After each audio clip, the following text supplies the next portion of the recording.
this talk is the relationship between logical pluralism and the time-honored view that logic is normative for reasoning. That is, the view that correct logics tell us how we ought to reason.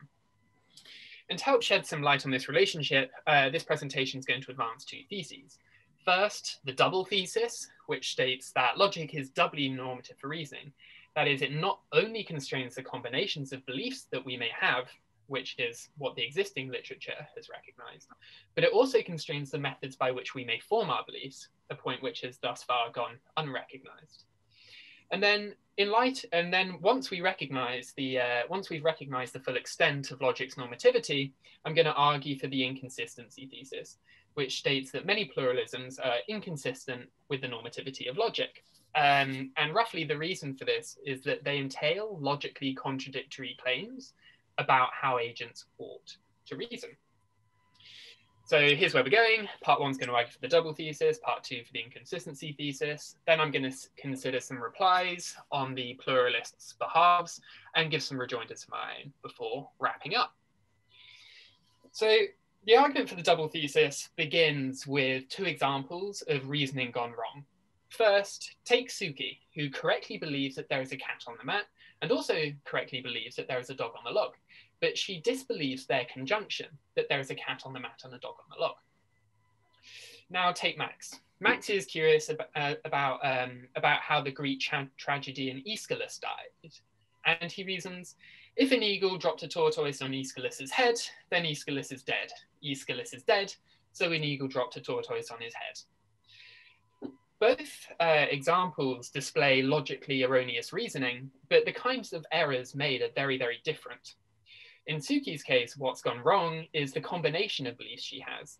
She believes both conjuncts, but disbelieves in their conjunction. And because the conjuncts entail the conjunction, she winds up with a combination of beliefs that cannot all be true. By contrast, in Max's case, there's nothing wrong with the combination of beliefs he has. Indeed, Aeschylus was killed by an eagle dropping a tortoise on his head. Rather, what's gone wrong is the method by which he formed his belief. He formed it via an invalid inference, namely that of affirming the consequent. And so what these two cases indicate is that logic seems to constrain our reasoning in two ways. Logical facts induce constraints on the combinations of beliefs that agents may have, and it was this kind of constraint that Suki violated.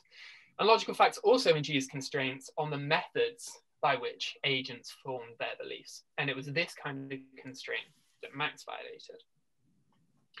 Unfortunately, we cannot conclude from these two cases that logic is normative for reason, because Harman showed us that logical facts and normative constraints on reasoning are not one and the same thing.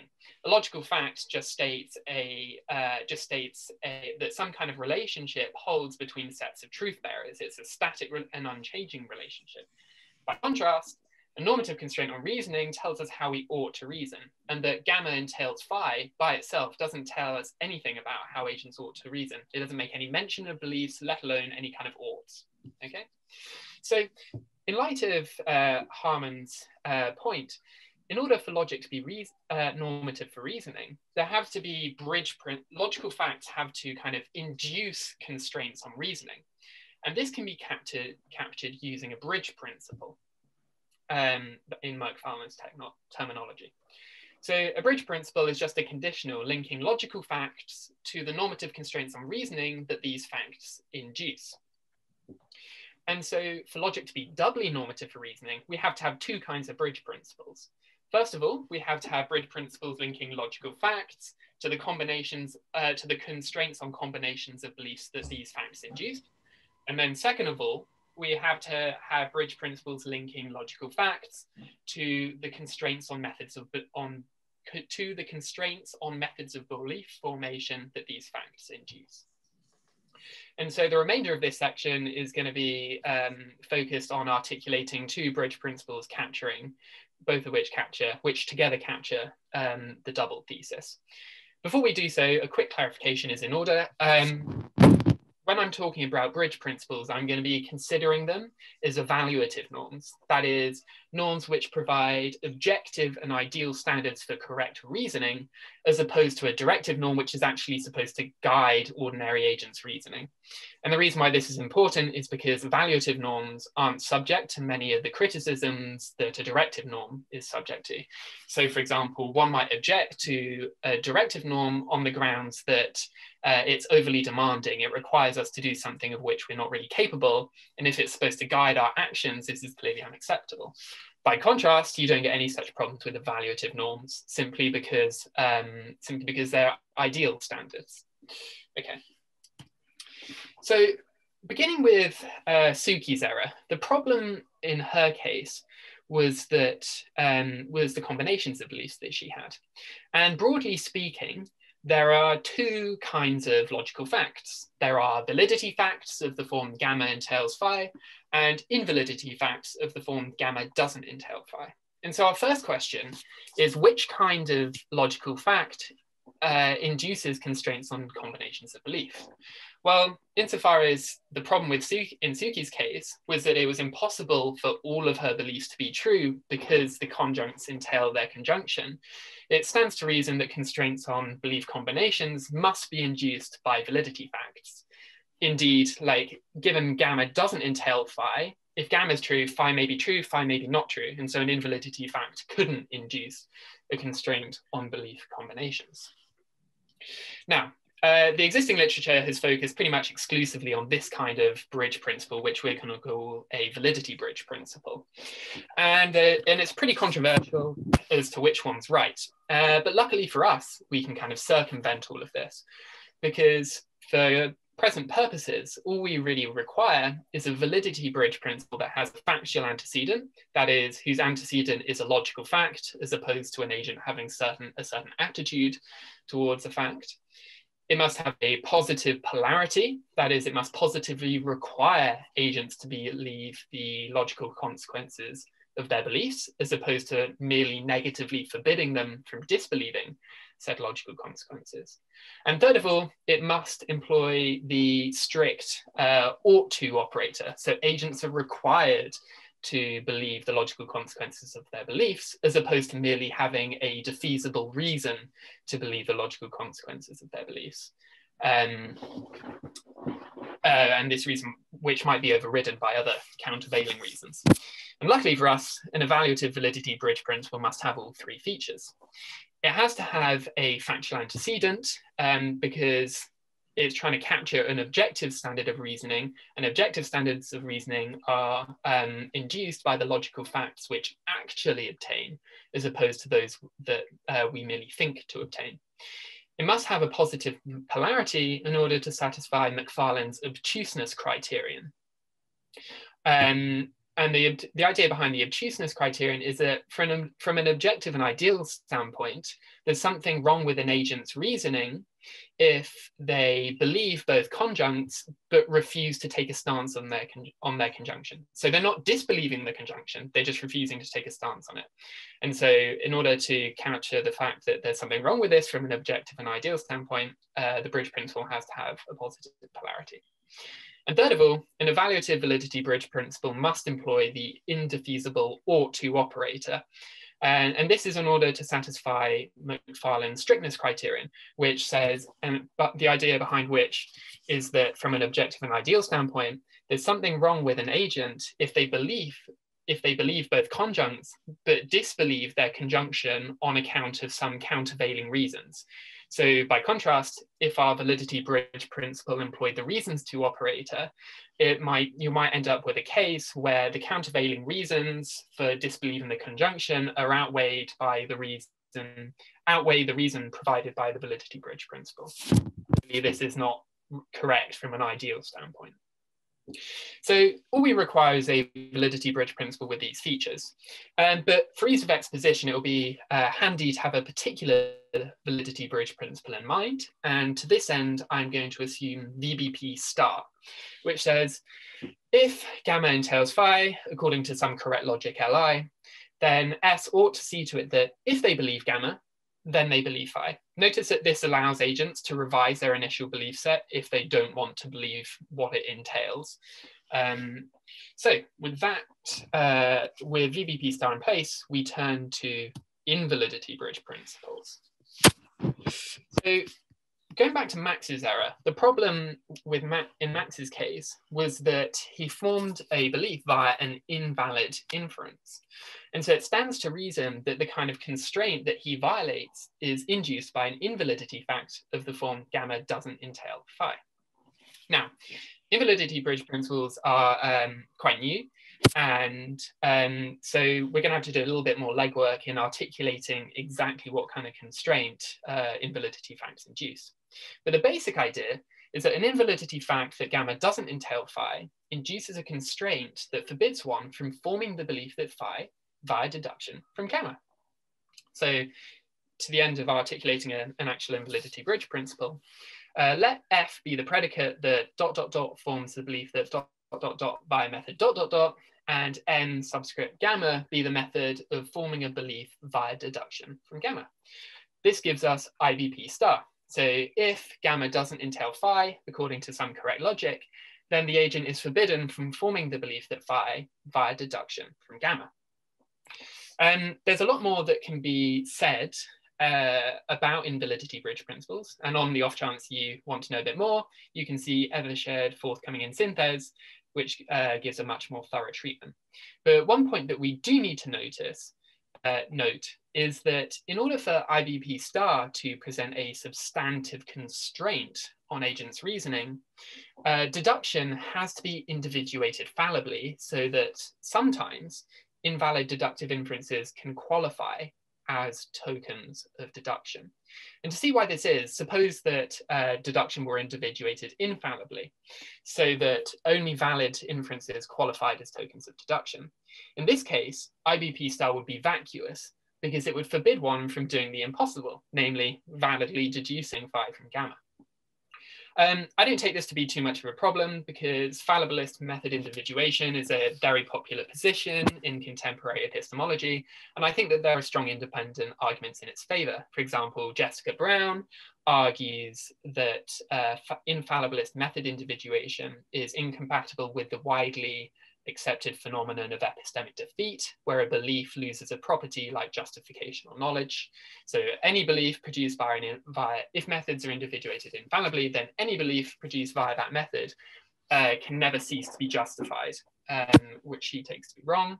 And Ernest Sosa argues against it on the grounds that it divorces methods reliability from ordinary agents' cognitive capacities. So if only valid inferences qualify as tokens of deduction, then forming beliefs via deduction is an equally reliable method for someone who's a master logician as it is for someone who's deductively inept.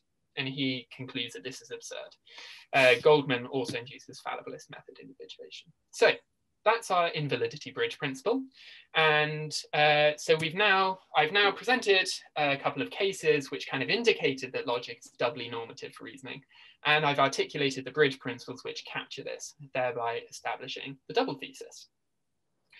That brings us to the inconsistency thesis. And the inconsistency thesis says that logical pluralism is inconsistent with the normativity of logic.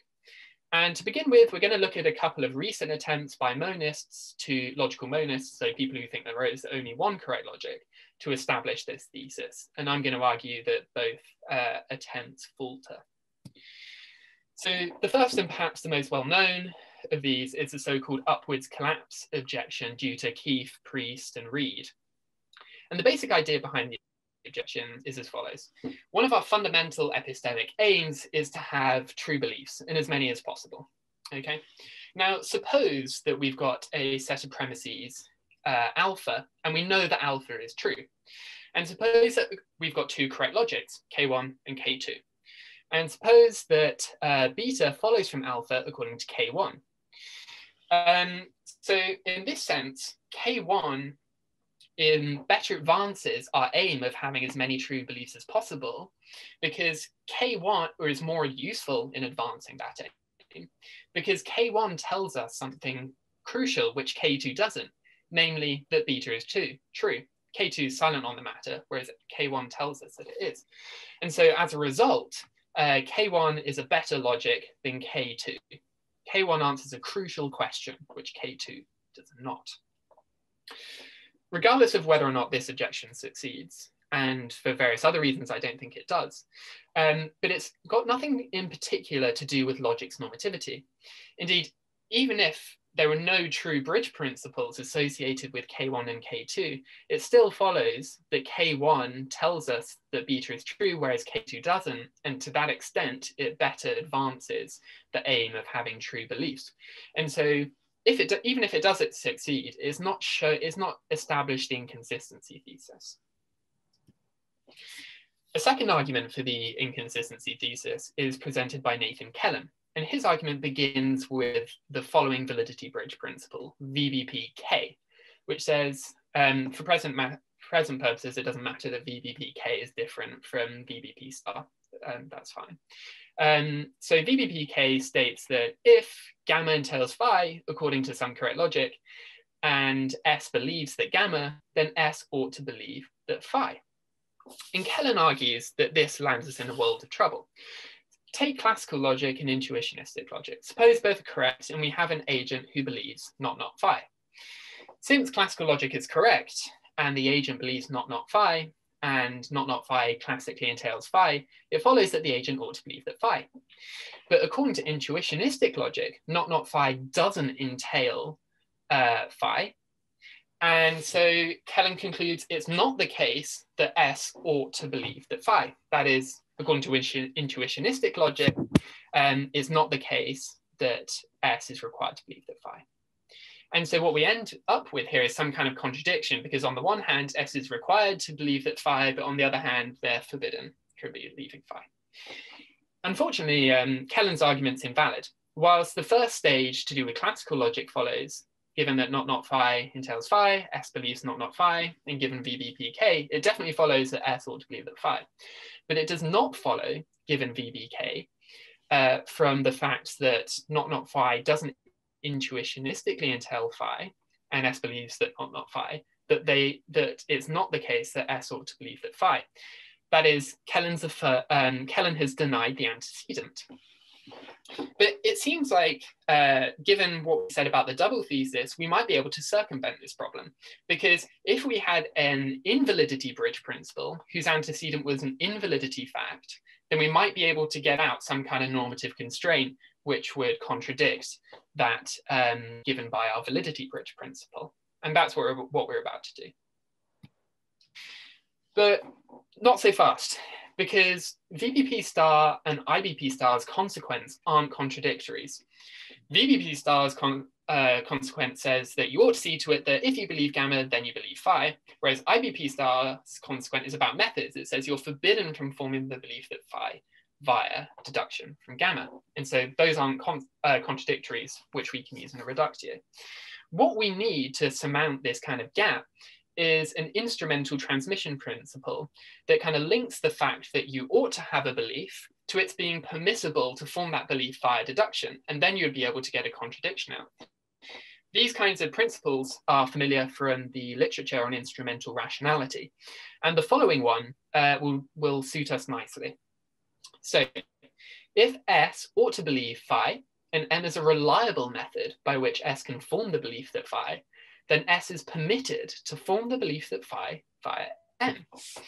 And transmission, I take it, is very intuitively plausible. After all, why would one ever be forbidden from forming a belief that one ought to have via a reliable method? But besides that, it also satisfies the key desiderata that are identified in this literature, which any plausible instrumental transmission principle must satisfy. So, for example, one is that the means it permits one to employ must increase the probability of accomplishing the end in question. Transmission obviously satisfies this because using a reliable method to form a belief is, of course, sufficient to form a belief. And second of all, the means it permits one to employ cannot be objectionable in some sense. So imagine we just had a transmission principle that said, if you ought to do something and M is a sufficient means to accomplishing that end, then you're permitted to M. That would obviously say like, oh, well, global warming is bad. We ought to prevent global warming. Having a mass population cull is a sufficient means to stopping this from happening. So you're permitted to cull the population. Obviously, that's wrong. And a similar thing applies epistemically. Even if, say, Bobby is required to believe that the Earth is round, and for him, consulting the tea leaves is a sufficient means to doing so, he's not epistemically permitted to form his belief by consulting the tea leaves. But transmission's inclusion of the reliability clause inoculates it against these kinds of worries. So we're now ready to articulate the normative contradiction argument for the inconsistency thesis. So premises 1 and 2 simply state that correct logics are normative for reasoning. Premise 3 is pluralism and says that logics L1 and L2 are correct. And we're going to suppose we're in a case where there is some argument that L1 and L2 conflict over. So according to L1, it's valid, but according to L2, it's invalid. And the agent ought to believe the argument's premises. So that's premises 4, 5, 6 in the argument. Since L1 is correct, it follows that if gamma L1 entails phi, then S ought to see to it that if they believe gamma, then they believe phi. And since gamma does indeed L1 entail phi, it follows that S ought to see to it that if they believe gamma, then they believe phi. And since they ought to believe gamma, it thereby follows that S ought to see to it that they believe phi. Now, according to the transmission principle that we discussed on the previous slide, if S ought to believe phi and deduction from gamma is a reliable method by which they may form this belief, then they are permitted to form the belief that phi via deduction from gamma. And since L1 is a correct logic, pluralists are committed to the claim that, and supposing S is an adept reasoner, forming the belief deduction from gamma is a reliable method by which S can form that belief. And so it thereby follows from transmission that S is permitted to form the belief that phi via deduction from gamma. But L2 is also correct. And so if gamma does not L2 entail phi, then S is forbidden from forming the belief that phi via deduction from gamma. And indeed, gamma doesn't L2 entail phi. So S is forbidden from forming the belief that phi via deduction from gamma. And this, of course, is a contradiction because S is both permitted to form the belief that phi via deduction from gamma and forbidden from doing so. And we've therefore established the inconsistency thesis, because in any case where an agent ought to believe a set of premises, and in any case where two of the pluralist logics conflict over an argument's validity, and the agent ought to believe the premises in question, they entail logically contradictory claims about how agents ought to reason. Crucially, not all kinds of pluralisms are going to be kind of vulnerable to the normative contradiction argument. Because in order for the normative contradiction argument to bite, there has to be some argument to which logics L1 and L2 can be applied, but whose validity they conflict over. And crucially, not all pluralisms allow for the existence of such an argument. So I'm now going to run through kind of 4 pluralisms and show why, whether or not they're susceptible or potentially susceptible. So according to Lynch's domain relative pluralism, different logics are correct relative to different domains of inquiry. So if we're reasoning about, say, mind-independent objects, Lynch thinks that classical logic is correct, and we ought to be using classical logic. But when reasoning about mind-dependent objects, so in Lynch's view, numbers or ethical propositions, when we're reasoning in these domains, we ought to use intuitionistic logic. Crucially, for Lynch, a single logic is correct relative to each domain of inquiry. And so if we're reasoning in the mind-independent domain, only classical logic is correct. And similarly for the mind-dependent domain. And if we're reasoning across domains, so we've got an argument whose premises concern both mind-independent and mind-dependent objects, the correct logic is the weakest of the logics which are correct relative to all the domains to which, the weakest logic which is correct relative to the domains to which the argument's premises belong. So if we're reasoning about both mind-independent and mind-dependent objects, then the correct logic is intuitionistic logic. And crucially, because one logic is only ever correct per domain, and even when an argument concerns multiple domains, one logic is only ever correct still, Lynch's pluralism is not going to be susceptible to the normative contradiction argument. You're never going to get a case in which two logics apply to the same argument and conflict over. However, most forms of pluralism aren't like this. Indeed, Lynch's pluralism is the exception rather than the rule. So take Beal and Restall's pluralism.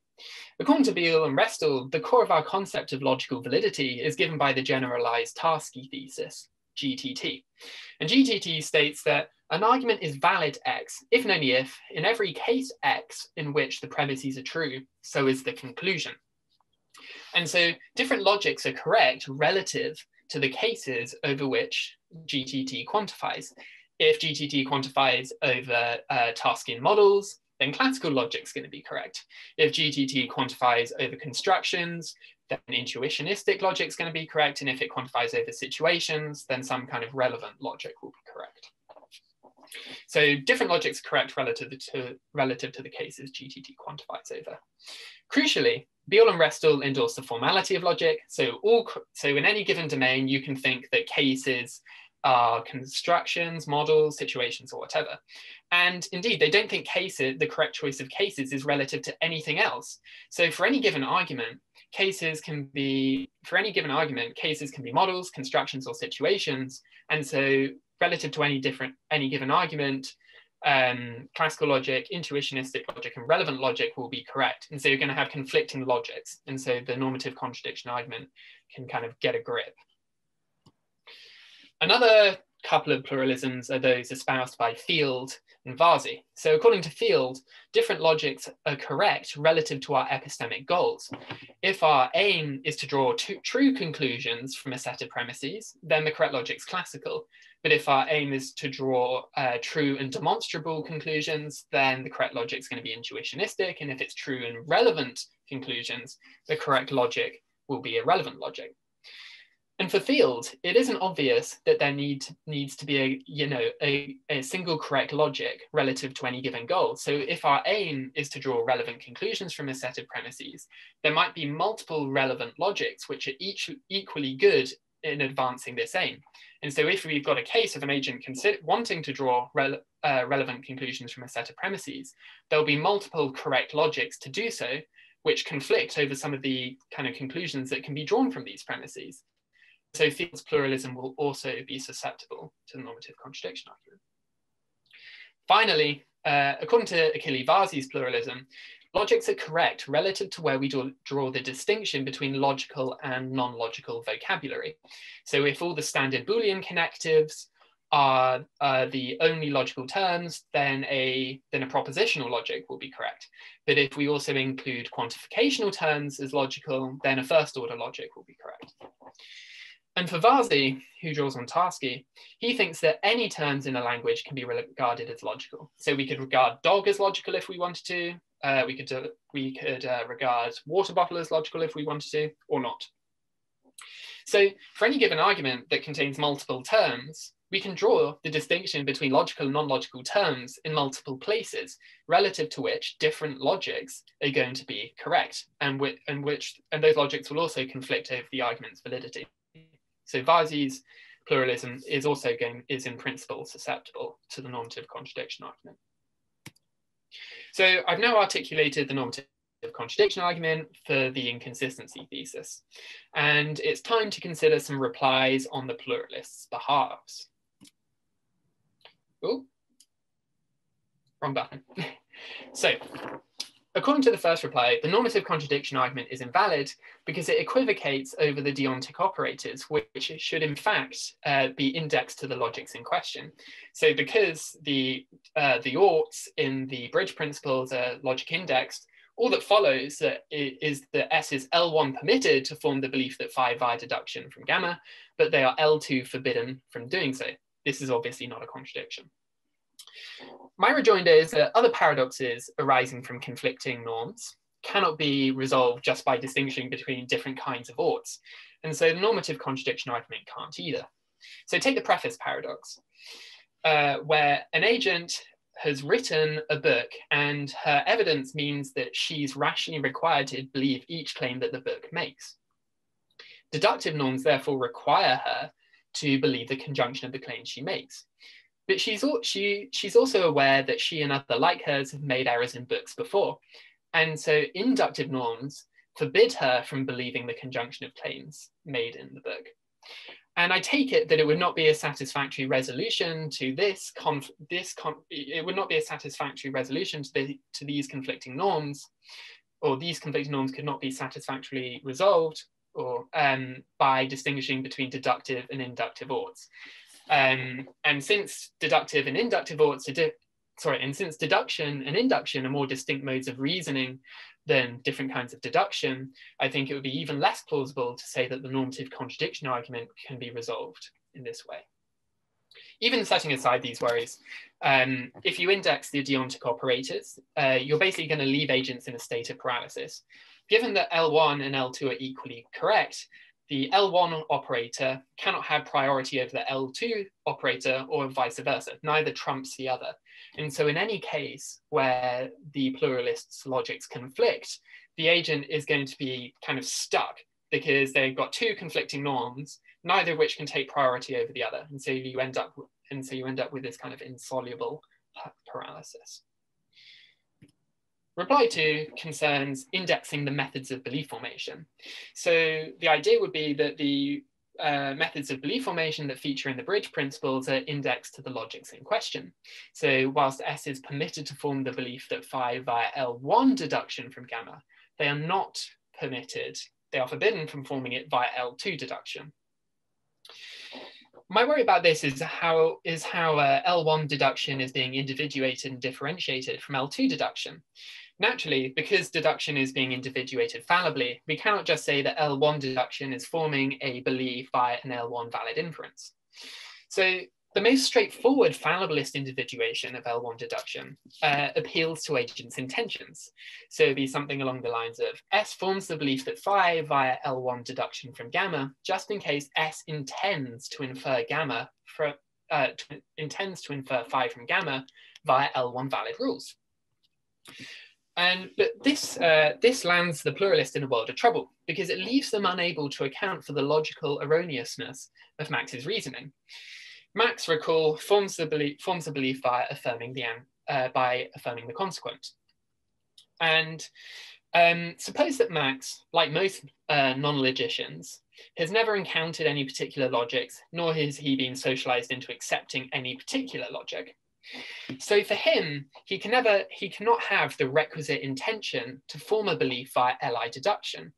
And this means for any version of an invalidity bridge principle, because his inference doesn't count as a token of deduction, he never violates any invalidity bridge principle, which in turn means that from an objective and ideal standpoint, there's nothing logically wrong with Max's reasoning. This is clearly highly problematic and just wrong. Maybe there are alternative ways of individuating methods out there that avoid this problem, and maybe we can talk about in the discussion. But that's at least a good reason not against like the easiest way out, according to the indexing methods reply. Finally, replies 3 and 4. Reply 3 is basically, is the pluralist going, the normative contradiction argument employs reductio ad absurdum. And so we can avoid this by saying that the only correct logics for reasoning about logics, that is the only correct meta-logics, are paraconsistent. And in paraconsistent logics, the reductio ad absurdum is invalid. And so we can avoid the normative contradiction argument in this way. This reply simply isn't available to many pluralists because they endorse the formality of logic. But even if it were, it wouldn't help because even on a paraconsistent logic, reductio ad absurdum is still truth-preserving, provided that none of the premises being inferred from are dialetheas. And since there's not the slightest reason to suppose that any of the normative contradiction arguments premises are dialetheas, and consistency is even the default setting amongst paraconsistent logicians, it follows that the normative contradiction argument is still truth-preserving And if its premises are true, as I've argued, so too is its conclusion. And finally, we might go, sure, maybe the inconsistency thesis is true, but who cares? Not because one doesn't care about the normativity of logic or logical pluralism, but because Julian Russell has elsewhere persuasively argued that logic isn't normative. So I think it's important here to distinguish, as Russell does, between two kind of strengths of the claim that one can make about logic being normative. First, one might think that logic is normative for reasoning in some weak sense in which there are just true bridge principles. But there's also a kind of second, stronger claim that one might make about logic's normativity, which is that it's inherently normative for reasoning. That is, not only are there true bridge principles, but they are true in virtue of the consequence relation itself being normative, as opposed to being true, say, in virtue of the normativity of truth. Russell argues that logic isn't normative in the second, stronger sense, but allows that it's normative in the first, weaker sense. But the normative contradiction argument only actually required logic to be normative in the first, weaker sense. We only required there to be true bridge principles. We never at any point required them to be true in virtue of something. And so this reply falters. So that concludes our survey of the responses to the normative contradiction argument. And so, to conclude, I argued for the double thesis, according to which logic is not only normative for the combinations of beliefs that we may have, but it is also normative for the methods by which we may form them. Then I argued for the inconsistency thesis, which states that many pluralisms are inconsistent with the normativity of logic. The argument for this, I gave for this, was of course a normative contradiction argument, which showed that whenever two of the pluralist logics conflict over the validity of an argument whose premises the agent ought to believe, they entail logically contradictory claims about how that agent ought to reason. And this established inconsistency thesis. So if the normative contradiction argument is sound, then at the very least, many pluralists must choose between logic being normative and their pluralism. And if there are compelling reasons for thinking that logic is doubly normative, as I've suggested there are, then these pluralists may not have any choice at all. Thanks so much for listening, and yeah, here are my references, and I'm looking forward to the Q&A.